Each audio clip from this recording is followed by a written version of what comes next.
दोस्तों, study IAS with Verma जी के YouTube channel पे आप सभी का स्वागत है। मैं हूं आपका दोस्त अभिषेक कुमार वर्मा। आज हम पॉलिटी से संबंधित एक बहुत ही महत्वपूर्ण बिंदु पे चर्चा करेंगे, देखेंगे कि क्या है मामला। जब भी आप कभी पॉलिटी पढ़ते होंगे तो आपको केशवानंद भारती बनाम केरल राज देखने को मिलता होगा। इसी पे आज हम विस्तार पूर्वक चर्चा करने की कोशिश करेंगे, देखेंगे कि इसमें क्या क्या नियम है, इसमें कैसे सरकार और न्यायपालिका में कंट्रोवर्सी उत्पन्न होता है, दोनों में टकराव होता है। तो इसी पे आज हम पूरे विस्तार से चर्चा करने की कोशिश करेंगे और हम एक कहानी के तौर पे देखने की कोशिश करेंगे। तो चलिए स्टार्ट करते हैं, देखते हैं। सबसे पहले देखेंगे पृष्ठभूमि में देखेंगे कि हमारा जो संविधान है वो 26 जनवरी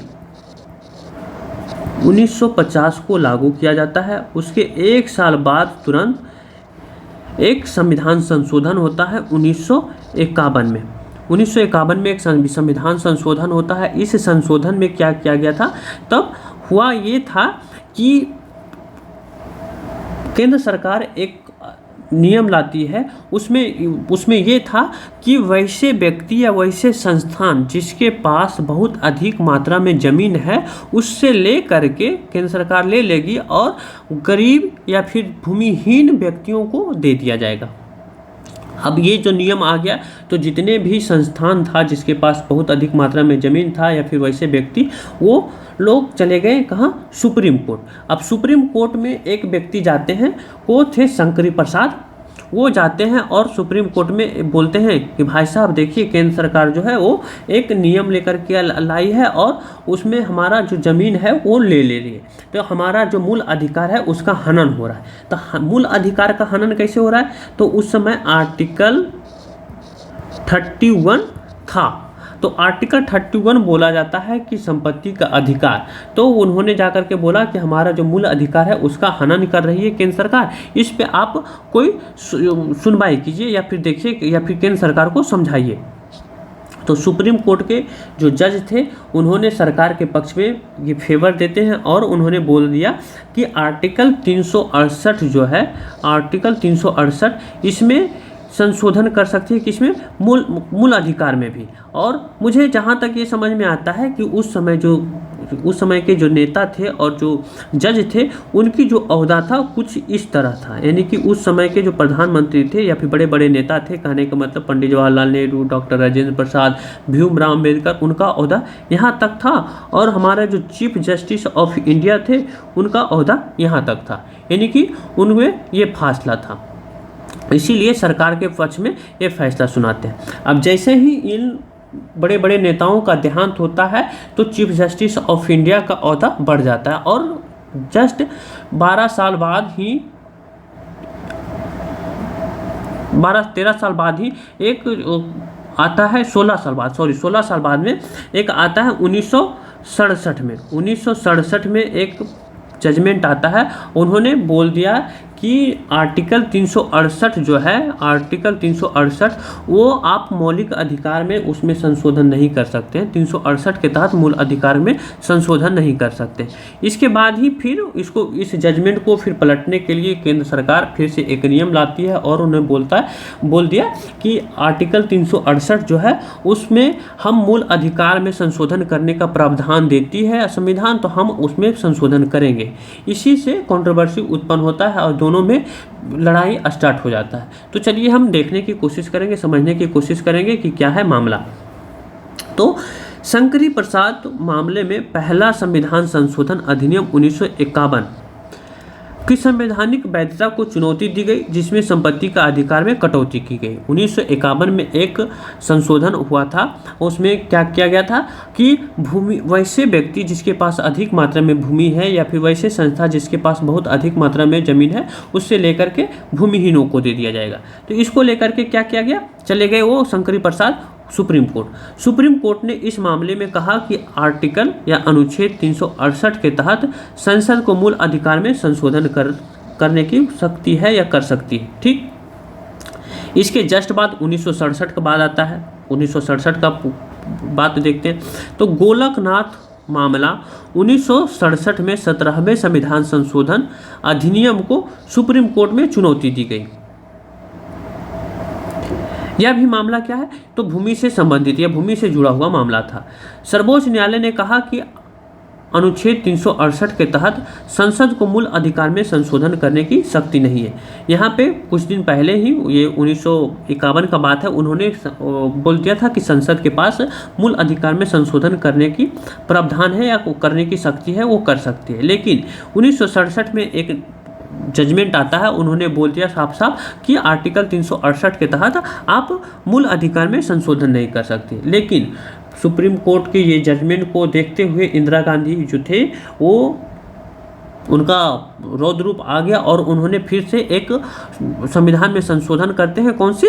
24वें संविधान संशोधन, और इस अधिनियम को पारित करते हैं। इस अधिनियम में क्या था कि इस अधिनियम में कहा गया कि संसद को मूल अधिकार में संशोधन करने का अधिकार है और कर सकती है। 24वें संविधान संशोधन जो है उन्होंने बोला कि संसद के पास ये अधिकार है कि मूल अधिकार में संशोधन कर सकती है। अब यहाँ तक ये मामला था। उसके बाद ही आता है, स्टार्ट होता है केशवानंद मामला, जो कि बहुत बड़े लेवल पे ये जजमेंट को सुनाया गया है ना, यानी कि इसमें 13 जजों का एक बेंच को गठित किया गया है। लेकिन केशवानंद भारती ये मामला तो हार जाते हैं, लेकिन ये हारने के बाद भी जीत जाते हैं। कहने का मतलब कि जो ये केंद्र सरकार जो है वो जीत जाती है, लेकिन जीतने के बाद भी वो हार जाती है। अब ये कैसे हुआ, क्या हुआ, इसके बारे में हम समझने की कोशिश करेंगे। उससे पहले देखेंगे कि केशवानंद भारती मामला है क्या। तो केशवानंद भारती जो थे वो केरल के शंकराचार्य एवं एडनीर, वहाँ के केरल में एक एडनीर मठ है, उसका मठाधीश थे केरल के। अब 1970 के दशक में एडनीर के पास हजारों एकड़ जमीन थी। वहाँ के जो मठ था उसके पास बहुत अधिक मात्रा में जमीन था। इस दौरान केरल के तत्कालीन सरकार जो थी वो भूमि सुधारों की दिशा में प्रयासरत थी, यानी कि कार्य कर रही थी, और जिसमें किसी भी व्यक्ति या संस्था के पास अधिक भूमि थी तो उनको भूमि को लेकर के भूमिहीनों में बांटी जा रही थी।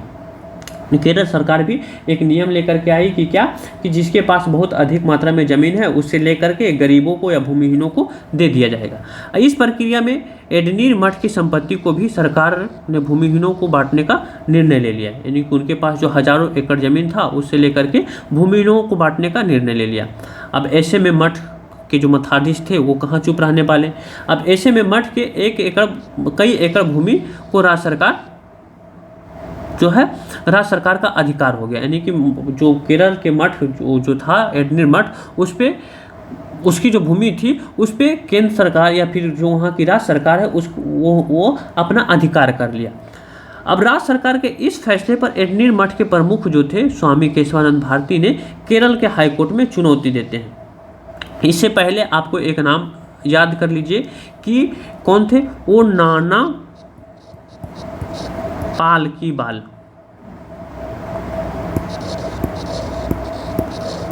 नाना पालकीबाल ये जो थे एक बहुत बड़े वकील थे। इन्हीं के सलाह पे जो स्वामी केशवानंद प्रसाद जो थे, स्वामी केशवानंद भारती जो थे, उन्होंने केरल के हाई कोर्ट में चले जाते हैं। हाई कोर्ट में तो उनको राहत नहीं मिलता है, उनको फैसला जो है वो सरकार के पक्ष में सुनाती है। अब देखते हैं कि स्वामी केशवानंद भारती ने 1970 में केरल के हाईकोर्ट में एक याचिका दायर की, जिसमें उन्होंने संविधान के आर्टिकल 26 का हवाला देते हुए अपनी संपत्ति का रख रखाव एवं प्रबंधन का मूल अधिकार दिए जाने की मांग के साथ ही केरल सरकार को भूमि सुधार कानून को चुनौती दे दिया। यानी वहाँ का जो हाई कोर्ट है उन्होंने वहाँ पे गया और अपना जो आर्टिकल 26 है जो संस्कृति का अधिकार देता है उसको लेकर के और अपना संस्कृति का प्रचार प्रसार करने का अधिकार देता है, और आर्टिकल 31 के तहत वो चले जाते हैं। और उन्होंने बोला कि क्या हमारा जो मूल अधिकार है उसका हनन किया जा रहा है, आप इसमें कुछ संज्ञान लीजिए। और वहाँ का जो हाई कोर्ट है वो अपना जजमेंट देता है और उसमें उनको कामयाबी नहीं मिलता है। हालांकि केरल हाई कोर्ट में मठ की कामयाबी नहीं मिली, जिसके बाद यह मामला चले जाता है कहाँ, सुप्रीम कोर्ट। अब यही से जो बात है वो स्टार्ट होता है कि क्या, केशवानंद भारती बनाम केरल राज्य, यही से स्टार्ट होता है। अब देश के शीर्ष अदालत ने पाया कि इस मामले से कई संवैधानिक प्रश्न जुड़े हैं। इसमें सबसे बड़ा सवाल यही है कि क्या देश की संसद के पास संविधान संशोधन के जरिए मौलिक अधिकारों सहित किसी भी अन्य हिस्से का असीमित संशोधन का अधिकार है। अब सुप्रीम कोर्ट को लगा कि अब हमारे पास एक बहुत बड़े मौका है। मौका कहने का मतलब कि क्या, कि यहाँ पे जो मामला आया था वो बहुत सारे आर्टिकल से संबंधित था। अब बहुत सारे आर्टिकल से संबंधित कौन कौन से था, तो आर्टिकल 368 आ जाता है, आर्टिकल 13 आ जाता है, आर्टिकल 26 आ जाता है, आर्टिकल 31 आ जाता है, आर्टिकल 25 और 26 दोनों आता है, 25 26 दोनों, आर्टिकल 31, ये सब आर्टिकल आ जाता है। तो केरल सरकार सुप्रीम कोर्ट ने सोचा कि चलो अब इस पर हम अपना जो हमारा जो अधिकार है, जो हमारा जो शक्ति है वो हम लोगों को दिखाते हैं और इसके बारे में हम थोड़ा सा जजमेंट देखते हैं तो करते हैं यह मामला क्या है। तो ये मामला बहुत दिनों तक चलता है। इसमें अटॉर्नी जनरल को भी बहुत ज़्यादा मेहनत करना पड़ता है। अब कहने का मतलब कि क्या है वो हम बताते हैं आपको आगे। तो इसके बाद 1972 के अंत में इस मामले को लगातार 68 दिनों तक 68 दिनों तक ये सुनवाई चलती है। अतः अपने लंबे फैसले के बाद केवल एक वोट के अंतर से शीर्ष अदालत ने स्वामी केशवानंद भारती के विरोध में फैसला दे दिया। ये जो फैसला आया था ये एक वोट से वो केशवानंद भारती हार जाते हैं। अब एक वोट से कैसे हार जाते हैं तो आपको बताते हैं कि क्या हुआ था यहाँ पे। तो यहाँ पे एक बेंच को गठित किया गया था, वो उसमें जो थे वो 13 जजों को शामिल किया गया था। तो 7 और 6 रेशियो से ये फैसला सुनाया जाता है, यानी कि 7 जो है वो सरकार के पक्ष में सुनाया जाता है कि नहीं आप भूमि को ले लीजिए। केरल सरकार को ये अधिकार दिया गया कि आप जो मठ की जो ज़मीन है, हज़ारों एकड़ ज़मीन है, उसमें कुछ ज़मीन को आप ले करके आप भूमिहीनों को दान में दे दीजिए, यानी कि दे दीजिए।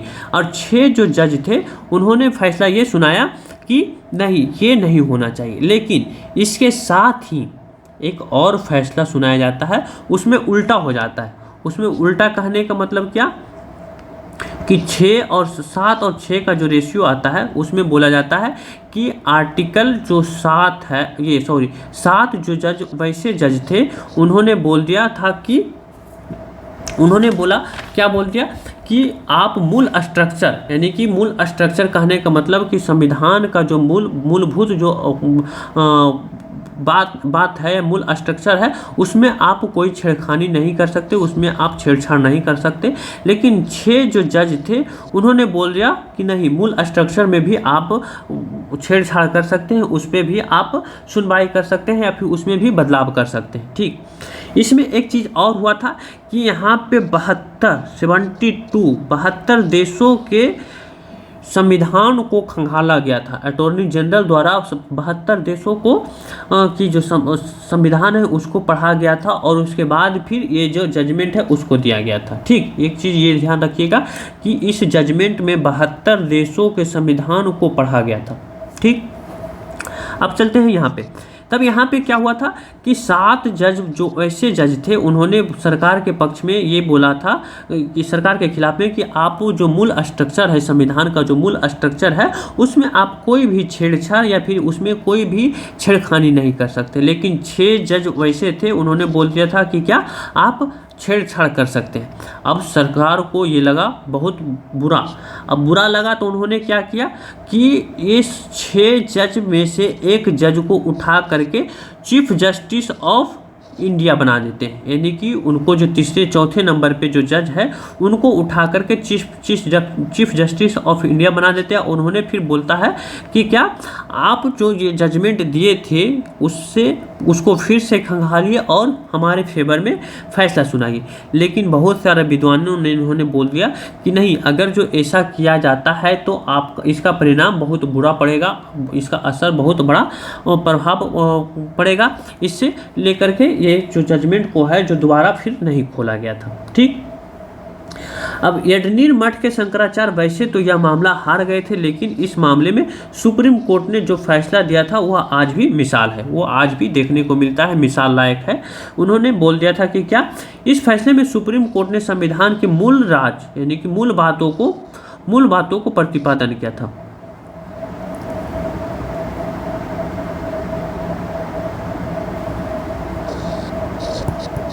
मूल ढांचे को प्रतिपादन किया था, लेकिन उन्होंने ये नहीं बोला कि संविधान में मूल ढांचे क्या क्या है। तो उन्होंने बोल दिया था कि क्या, सुप्रीम कोर्ट ने कहा कि संसद संविधान के किसी भी भाग में संशोधन कर सकती है, किंतु इस प्रकार के संशोधन से संविधान की मूल भावना नष्ट नहीं होनी चाहिए।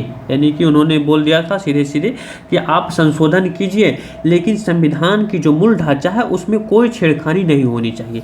तो केशवानंद भारती मामले में सुप्रीम कोर्ट ने 24वें संविधान संशोधन अधिनियम को मान्यता दे दी, जिसमें संसद किसी भी प्रकार के संशोधन कर सकती थी जिससे संविधान की मूल भावना नष्ट होती है।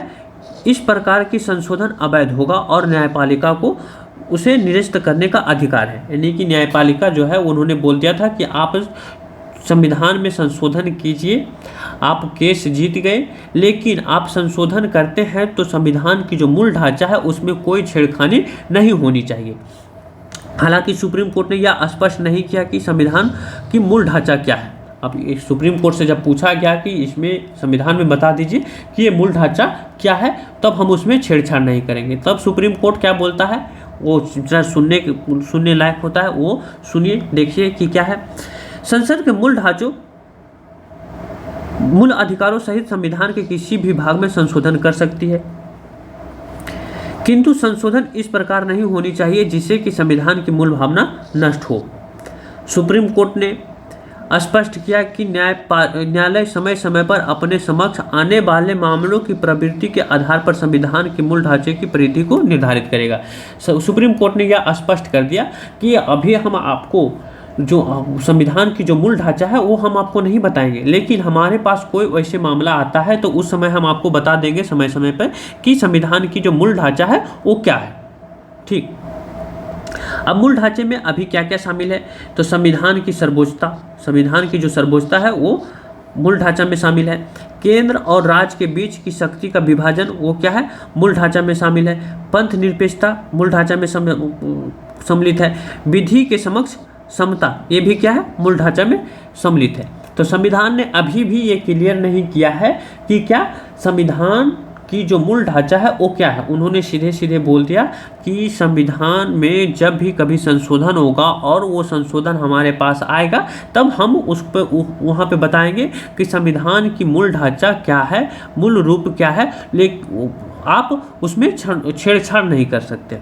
तो ये रहा हमारा आज का जो केशवानंद बनाम केरल राज जो बात था, वो आई होप आपको समझ में आ गया होगा हर एक बिंदु कि क्या था ये मामला और सरकार और न्यायपालिका में कैसे टकराव उत्पन्न हुआ। आपको समझ में आ गया होगा, तो वीडियो को लाइक कीजिएगा, कमेंट कीजिएगा और नए हैं तो चैनल को सब्सक्राइब कीजिएगा। थैंक यू, धन्यवाद।